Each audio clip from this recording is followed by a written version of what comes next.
बहुत जरूरी है फाइनेंशियल मैनेजमेंट, यहाँ बहुत जरूरी है। हाँ, कहा नवी मुंबई, हाँ, रिहर्सल कहाँ होंगे, अंधेरी गोरेगांव, वही आज काम है कल नहीं है। हाँ, कुछ लोग वेटर का काम कर रहे हैं होटल में, कर रहे। अनु मलिक 80s में स्टार बन गए थे। ये वो दौर।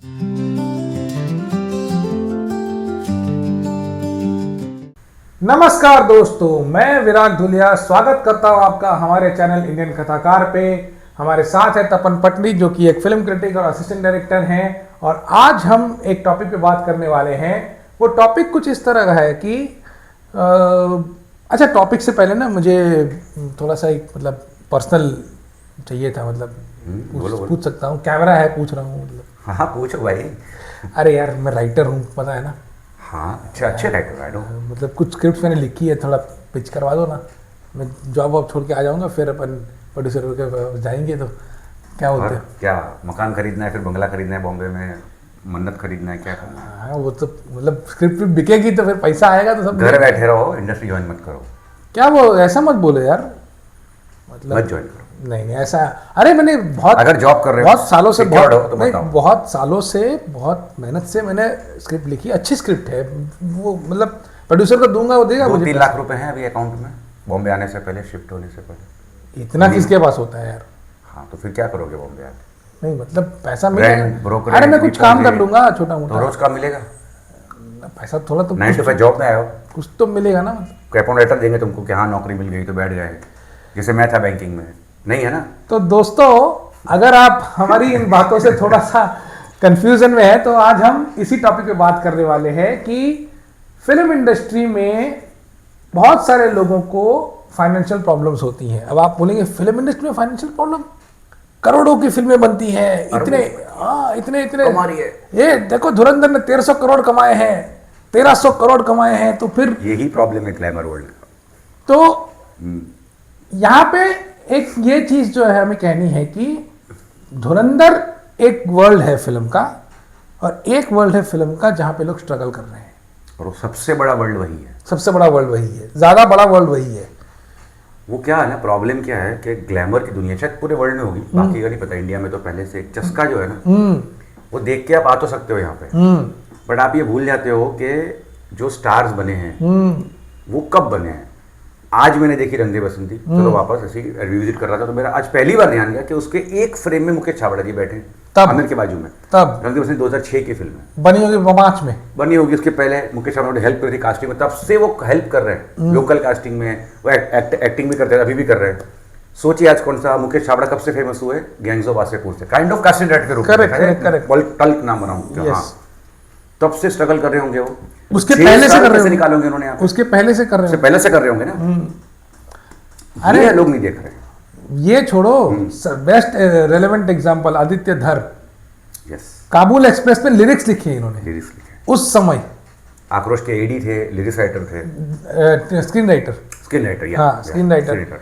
तो कहाँ पे इन्होंने छोटा कहाँ पे कितना काम किया होगा, सब कुछ किया होगा, तब जाके आज धुरंधर बना। ये इनसिक्योरिटीज का रीजन ये भी है कि देखो दो बातें हैं। आई पर्सनली फील कि कोई बंदूक रखे तो मुझे आया नहीं था बोलने, बॉम्बे आ जा बेटा, अपनी मर्जी से आए हैं, जो भी आए, जॉब वॉब छोड़ के आ गए, अच्छी खासी जॉब थी, मैनेजर था बैंक में, सब छोड़ के आए।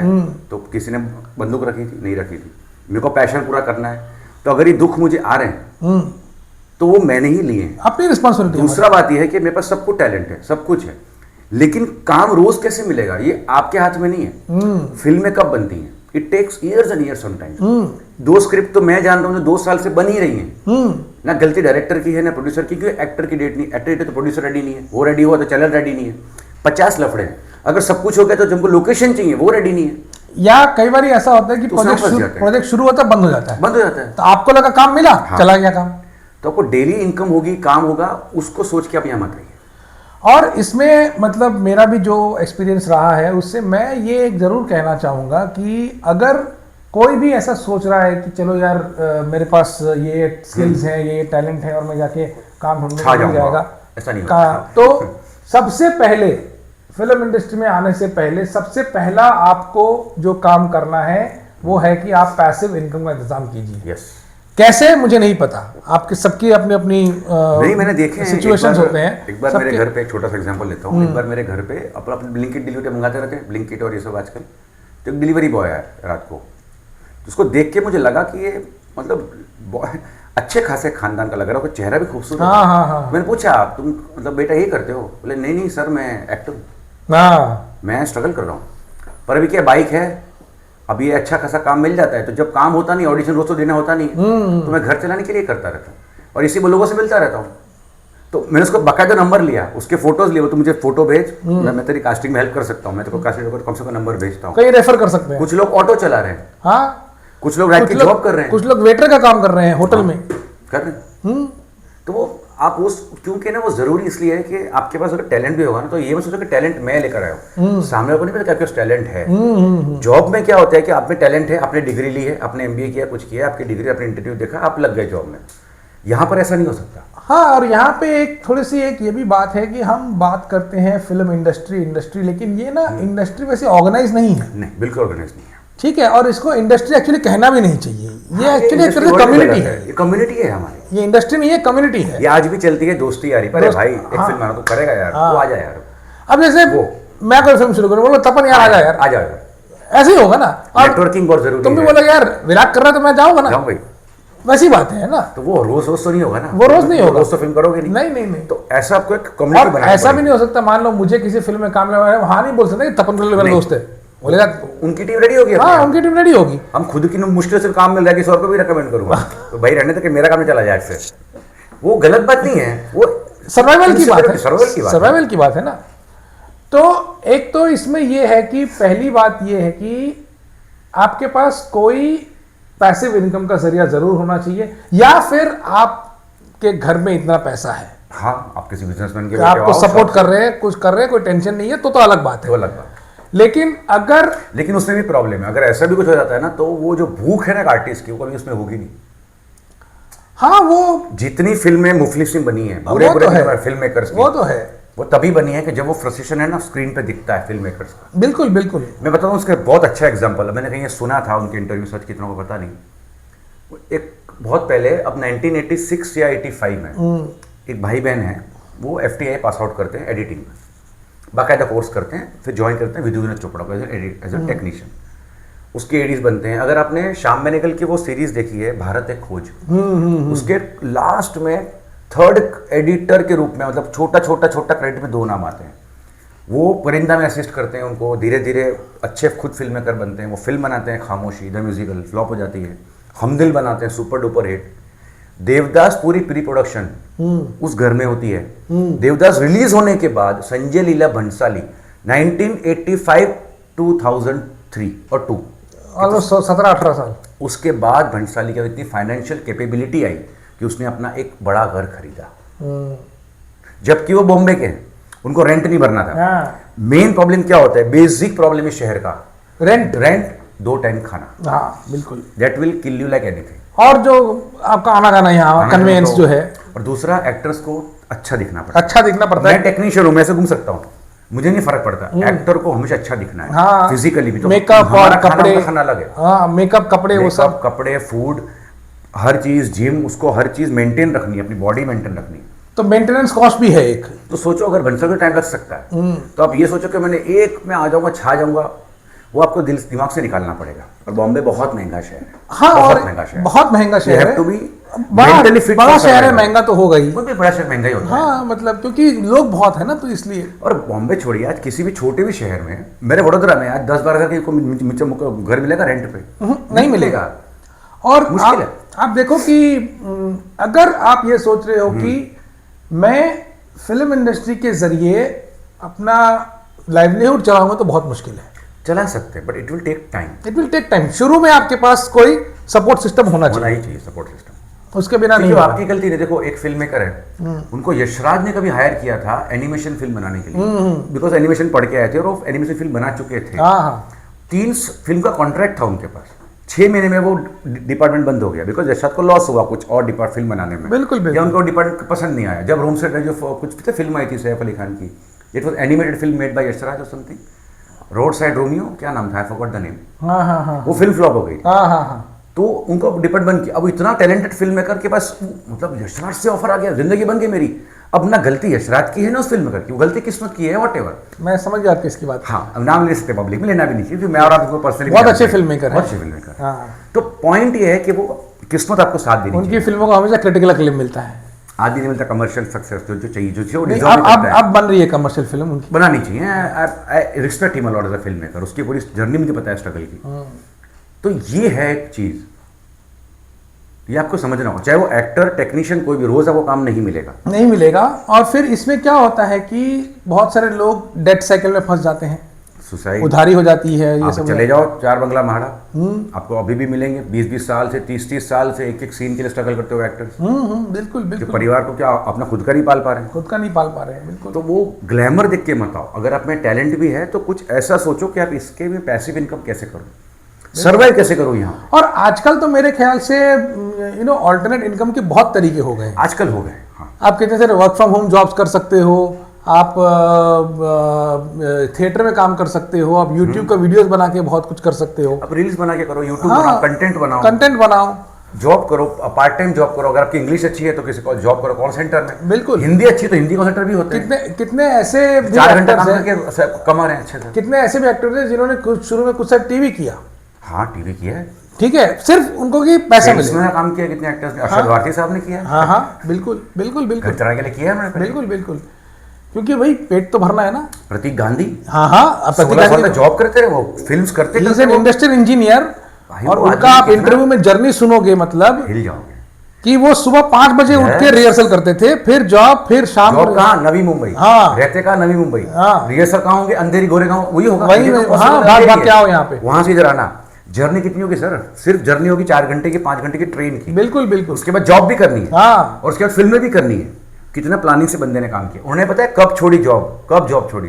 When Rongside Raju got national award, yes, and he felt कि now I have arrived. At least he never knew कि हिंदी में आएंगे, तब तक he was doing Gujarati films, but तब उनको समझ में आया। एक उनके एक और फिल्म आई थी, मला ठक्कर भी हैं, प्रतीक भाई भी हैं उसके अंदर, एक रंगीला टाइप लव स्टोरी थी, बहुत अच्छी फिल्म थी वो, नाम भूल गया मैं अभी। वो फिल्म भी हिट हुई थी बहुत, वो सब इसी दौर की फिल्में थी। तब प्रतीक गांधी को लगा कि नहीं, अब मेरे पास वो और कब आया जब उनकी वाइफ को धीरे धीरे फिल्मों में काम मिलना शुरू हुआ गुजराती में, when she got television serials, Bhamini ben को, उनकी वाइफ जो, तो को लगा कि अगर मैं नहीं कमाऊंगा तो ये संभाल लेगी। बिल्कुल बिल्कुल। तो प्रतीक भाई ने वो जॉब छोड़ना पहली बार रिस्क। आप इनका देख लो, पंकज त्रिपाठी साहब का, पंकज त्रिपाठी साहब, यस, उनको भी वाइफ ने सपोर्ट किया, वो सपोर्ट किया, इतना सारा सपोर्ट किया, सब कुछ किया।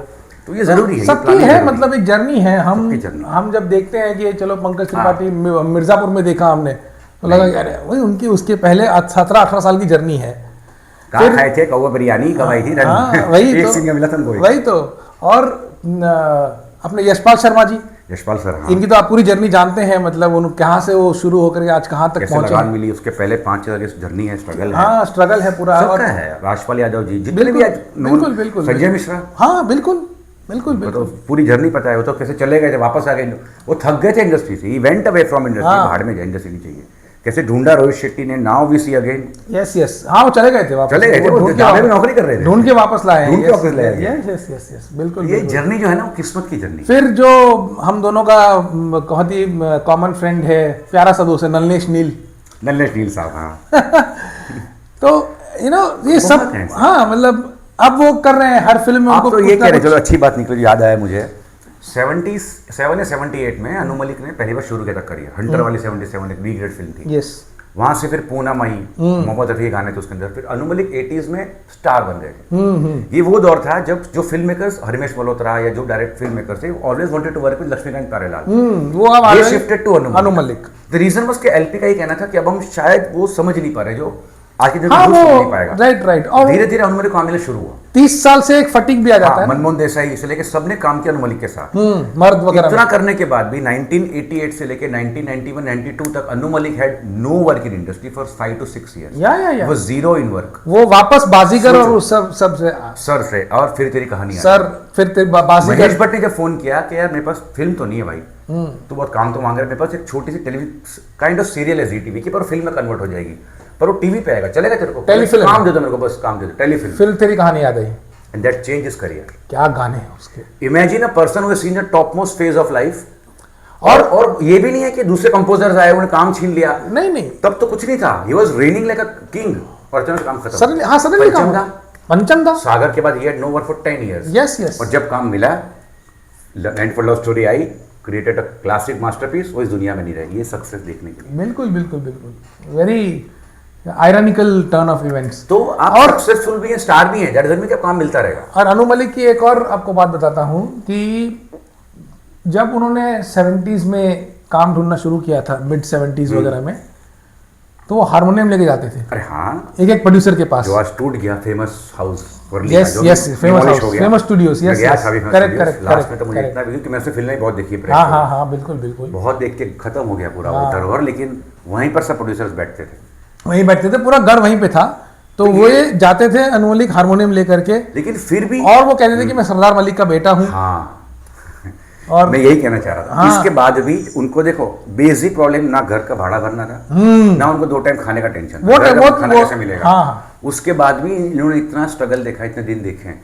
तो जो बाहर से आ रहे हो अगर आप, इतना स्ट्रगल देखना बाकी है, सोच लो। Another story, Vicky Kaushal, yes, known action director Shyam Kaushal के बेटे हैं। yes. फिर भी उन्होंने भी एक इंटरव्यू में कहा है कि मतलब मैं रोज घर से बाहर निकल जाता था। सच है, जाना है कहीं ना कहीं, कुछ करते रहना, बस के पैसे नहीं होते थे। हाँ, वो सच है, सच है वो सारा। वो सच, इसलिए सच क्यों है वो? द रीजन लोगों को लगता है कि आमिर खान ने कहा था कि स्कूल की फीस भरने के पैसे नहीं थे, तो इतने प्रोड्यूसर का बेटा है। ऐसा नहीं होता, मालूम, स्ट्रगल उतना ही है जितना टॉप पर है। सबके दिन होते हैं। उस वक्त आमिर के फादर ने फिल्म प्रोड्यूस की थी, अटक गई थी 2 साल के लिए, 35% ब्याज भरते थे वो, तो पैसे उठाए थे मार्केट से, 35% ऑफ इंटरेस्ट, वैसे वो फिल्म खत्म की है। तो वो स्ट्रगल उनका, कयामत से कयामत तक के पोस्टर आमिर ने खुद चिपकाए हैं। क्यों चिपकाए होंगे? पैसे नहीं, हायर नहीं है कि किसी को हायर करूं मैं। हाँ, क्योंकि उस जमाने में हमें याद है कि लोग स्पेशली हायर किया थे जो पोस्टर चिपकाने का काम होता था। रात को ही काम करते थे, रात पूरे रात भर चिपकाते थे वो सब जगह लगते थे पोस्टर। सुबह आप निकलो तो अरे नया पोस्टर लग गया। आज भी लगते हैं, लोखंड वाला साइड, अपना इन्फिनिटी मॉल साइड, वो कल्चर आज भी है, कल्चर आज भी है। वो फिल्म आई गई, वहां पर पोस्टर आ गया। लेकिन सोचो ऐसा भी होता है। तो विकी कौशल को वो लोग आजकल ट्रोल करना शुरू कर देते हैं, लेकिन हर बार एक्टर गलत नहीं बोलता है। नहीं। शाहरुख का एक स्टेटमेंट है कि भाई कभी दाल भी हम आधी खाते थे, तो वो दौर तब अलग था, क्योंकि तब उसकी मदर के पास नौकरी नहीं होगी, या फादर जॉब ढूंढ रहे थे, या बिजनेस सेटअप कर रहे थे, तो वो दौर सब में लॉस हुआ था, बिजनेस में लॉस हुआ होगा। तो ये थोड़ा एक नेगेटिव साइड है कि आप उनको समझते हो कि हाँ वो ऐसे ही बोलते हैं, ऐसे नहीं बोलते हैं, सच हो सकता है। बिल्कुल बिल्कुल। इनफैक्ट अगर आप अच्छे वेल एस्टेब्लिश्ड फैमिली से भी हो, तो आप हर चीज अपने घर पे नहीं बताओगे स्ट्रगल करते वक्त। तो कुछ स्ट्रगल आप खुद भी कर रहे हो, आप बोल सकते हैं। आप उनका ही किस्सा ले लीजिए, हमने उनका फंक्शन अटेंड किया था, आबिद सुरती साहब, हमने वहां क्या कहानी थी आबिद साहब। मतलब वो एक जमाने में उनका परिवार 1940s में वो सो रिच, अरबपति, और जहाज डूबा और खत्म, वो लोग रातों रात सड़क पे आ गए। अब वो अगर बोले कि, और वो सच कहे थे कि जब मैं पहली पेंटिंग कि मैं बालकनी के बाहर सोता था, तो लोगों ने कहा अरे क्या यार, कुछ भी चौल में रहता था। मेरे को एक नहीं, कितने बोला तुमने, 16-17 लोग की पूरी फैमिली थी, एग्जैक्टली चौल में रहती थी, जिसमें सारी महिलाएं घर के अंदर सोती थी और सारे पुरुष बाहर सोते थे। तो जगह ही नहीं थी, और उस कंडीशन में उन्होंने पेंटिंग्स बनाई। पहली पेंटिंग में दिखाई, बोला मेरे पास ऑटो के पैसे भी नहीं थे, पेंटिंग में अपने ऐसे उठा के लेकर गया। बिल्कुल। और वहां जो मेरी पेंटिंग बिकी है, मैं घर पे ऑटो नहीं, मैं अपना घर खरीदना पैसा लेकर आया था। हाँ, तो किस्मत। तो बात ये है कि ये सारी चीजें हैं, स्ट्रगल है, इनको देख के समझना, और ये जरूरी है। डिस्ट्रैक्ट नहीं होना है, दुखी नहीं होना है, इनसे सीखना है। अगर गोविंदा आज बोल दे अरे यार मेरे पास तो कुछ नहीं था विरार में, अगर जो लोग जानते हैं उनको पता है गोविंदा के फादर इंडस्ट्री के बहुत बड़े सुपरस्टार थे, राम आहूजा। यस, अरे झूठ बोल रहा गोविंदा, झूठ नहीं बोल रहा वो। राम आहूजा ने 2 फिल्में प्रोड्यूस की, वर्ली का सबसे बड़ा बंगला बिक गया, सब कुछ बिक गया, उनको विरार में आना पड़ा। तो गोविंदा जो बोल रहा है वो गलत नहीं बोला, उसने वही स्ट्रगल देखा है। राकेश रोशन, खुदगर्ज और कोयला दोनों के टाइम पे, खैर खुदगर्ज तो चल पड़ी, कोयला नहीं चली, लेकिन दोनों में उनको लॉस हुआ। खुदगर्ज में तो उन्होंने खैर रिस्क लेकर के सब इन्वेस्ट कर दिया, सब कुछ इन्वेस्ट कर दिया था, और वो मतलब, तो ये सब चीजें हैं, ये होता है मार्केट में। राज कपूर, मेरा नाम जोकर के टाइम, उनको इतना लॉस हुआ, बॉबी फिर उनको वो, तो ये लोग एस्टेब्लिश लोग भी अगर इतना स्ट्रगल कर रहे हैं आफ्टर बीइंग सक्सेसफुल, और मतलब मेरा नाम जोकर के टाइम पे राजकुमार वाज एन आइकॉन। और दूसरी एक बात भी है, स्पेशली ज्यादा अप्लाई होती है टेक्नीशियंस पे, एक्टर्स पे कम। एक एज होती है टेक्नीशियन की, क्रिएटिव एज नहीं कह रहा मैं, फिजिकल एज। यस, देखिए एक्टर का जो, I am respecting a lot, actor जो कर सकता है वो हम नहीं कर सकते, लेकिन एक्टर का कुछ ना कुछ, अगर एक्टर के पास आज पूरा, जिनका हमने वनडे उनको हायर किया है, आज उनके 5 सीन्स हैं, 5 सीन लगते सेट लगते सेटअप लगते कैमरा चेंज होते 1-2 घंटे का गैप मिलता है बीच में, एक सीन शूट हुआ, 1 घंटा गैप कॉमन है। Yes yes. एक्टर क्या करना है, मेकअप रूम में जाके एसी में जाके सो जाना है, या प्रिपेयर करना है रोल, डायलॉग बोला घर जाके बैठ जाना है, टेक्नीशियन के लिए वो 2 घंटे आराम नहीं है, उसको सेट करना, नेक्स्ट पूरा सेट करना है। नेक्स्ट सीन सेट करना है। टेक्नीशियन सेट पे अगर 10 दिन का शूट है, 15 दिन का शूट है, 1 मिनट आराम नहीं करता है, बैठता भी नहीं सेट के ऊपर, नहीं बैठता बिल्कुल। वो जिस फिजिकल थकान में होता है ना, Yes. लाइटमैन कोई भी हो, स्पॉट बॉय, चीफ एडी, जो फिल्म मेकर, खुद डायरेक्टर भी ना, वो भी है तो टेक्नीशियन ही सेट के ऊपर, एकदम उसको भी उतनी मेहनत लगनी है।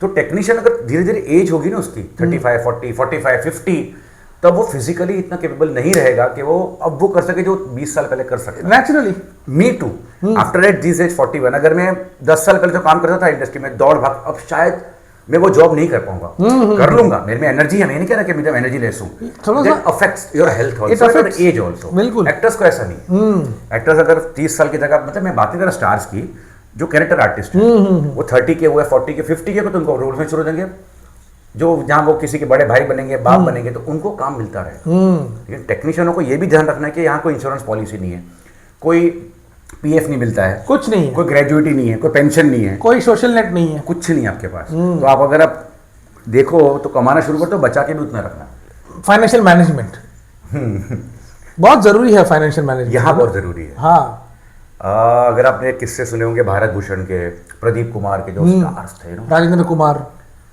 वही था financial manager, he was the only actor. Dev Anand साहब, देव साहब भी, और ये भी, वो जब उनको लगा ना कि हम अब जुबिली कुमार थे, वो तो जब वो समझ में आया कि now we are going at a biggest phase of life, अब ये पता नहीं कल मेरी फिल्म फ्लॉप होगी तो मुझे काम मिलेगा नहीं मिलेगा, उन्होंने क्या किया, अपने टॉप मोस्ट फेज में दे इन्वेस्टेड इन प्रॉपर्टीज, काफी प्रॉपर्टी उन्होंने अपने गांव में ले ली। ये सब सीखने वाली चीजें हैं, ये सब सीखने वाली चीजें, इसलिए सीखने वाली कि जितेंद्र साहब, जितेंद्र ने अभी कुछ अपनी प्रॉपर्टी बेची है, कुछ 350 या 400 करोड़ में, कुछ न्यूज आई थी, 850 करोड़ में बेची। हाँ, 850 करोड़ में। नाउ इमेजिन, तुषार कपूर, उनकी फैमिली, उनके बच्चे, पूरी जनरेशन सुखी हो गई। बट ये क्यों है? कि जब वो टॉप पे थे तो उन्होंने पैसा बर्बाद नहीं किया, इन्वेस्ट किया सही जगह। बिल्कुल बिल्कुल। अब तब उन्होंने कुछ, शायद वो प्रॉपर्टी इन्वेस्ट करने के बाद इतने पैसे नहीं बचे होंगे उनके पास कि वो अय्याशी कर सके या लग्जरी जी सके। हाँ। तो उन्होंने थोड़ा कॉम्प्रोमाइज किया होगा। क्यों? क्योंकि भविष्य के लिए, क्योंकि ये इंडस्ट्री की इनसिक्योरिटी सबके लिए है। आज काम है, कल नहीं है। हाँ, ये वो इंडस्ट्री है जिसने शाहरुख खान को भी, अरे ये सारी फिल्म फ्लॉप है चेन्नई एक्सप्रेस के बाद। Yes, Shahrukh also took 7-8 years to get a great comeback in Pathaan and Jawan. बिल्कुल। फाइनेंशियली उसको कोई टेंशन नहीं है, बट एक इनसिक्योरिटी आर्टिस्ट की भी होती है, वो उसको फाइनेंशियल, हर आर्टिस्ट फाइनेंशियल इनसिक्योर नहीं है यहाँ पे। बिल्कुल। एक टंग के बाद आपको गुस्सा लगेगा कि मेरे को ये फिल्म मिलनी चाहिए, मुझे क्यों नहीं मिल रही, मेरे को ये काम करना है, तो उससे भी आपको बाहर आना है। तो इमोशनली बहुत एक्टर्स को या टेक्नीशियंस को भी सपोर्ट होना जरूरी है। बिल्कुल बिल्कुल। तो मेन बात ये है कि इस इंडस्ट्री में ऑर्गेनाइजेशन की कमी है और थोड़ी सी डिसऑर्गेनाइज भी है, इसलिए आपको अपने फाइनेंसिस को अच्छे से मैनेज करना है और हमेशा बैकअप रखना है और पैसिव इनकम के तरीके हमेशा आपके पास रखने हैं, चाहे आपको इनकम एक्टिवली हो रही है नहीं हो रही कभी भी। ये बहुत जरूरी है। और अगर आप इस बात को समझ गए तो फिर आप इस इंडस्ट्री में आ सकते हैं। तो मैं आ जाऊं अब? हाँ, 2-3 लाख रुपए लेके आ जाओ। हाँ, अरे यार ऐसे मत बोलो, मैं स्क्रिप्ट लेके आता हूँ ना। आ जाओ। तो दोस्तों, हम इसी तरह बात करते रहेंगे, फिर मिलेंगे आपसे एक और टॉपिक को लेकर के। तब तक हमारे साथ बने रहिए, चैनल को सब्सक्राइब कीजिए, वीडियो को शेयर कीजिए और आपसे फिर से मिलेंगे हम। नमस्कार।